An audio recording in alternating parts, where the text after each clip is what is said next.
Chapter 1. The Dream. Subtitle. The first page.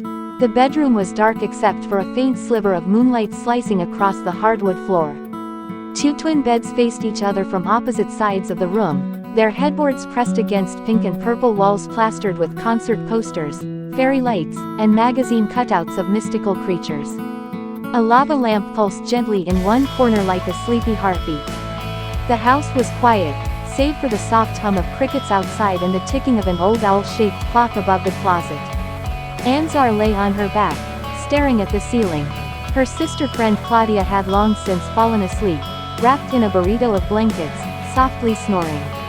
The hum, the real one, not the crickets or the clock, still echoed in Anzar's chest.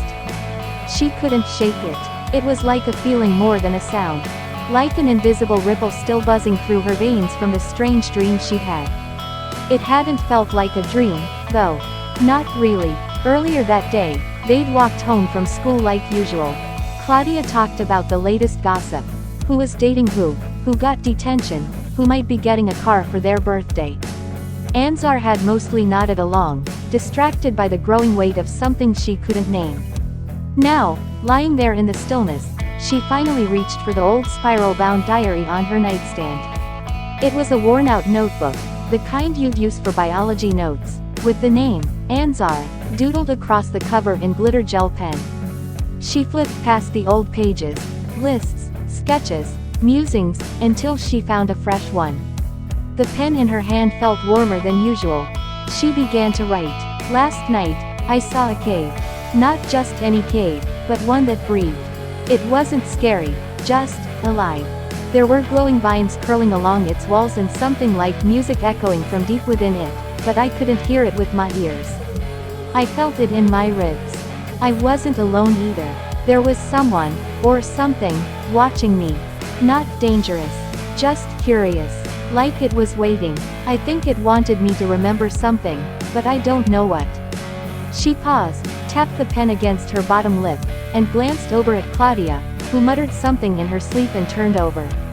Anzar kept writing. I don't usually remember my dreams.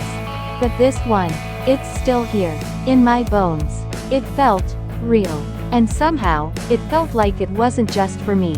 Like it's part of something bigger. Something ancient. I know that sounds crazy. But I needed to write it down. Just in case. She closed the diary gently, as though the words might spill out if she slammed it shut. The room felt colder now. Or maybe quieter. She slid the notebook under her pillow and pulled the blankets up to her chin, eyes wide open in the dark. Outside, the moon disappeared behind a drifting cloud. And somewhere far away, in a place not bound by time or space, something stirred. Not menacing, not yet. But awake. Waiting.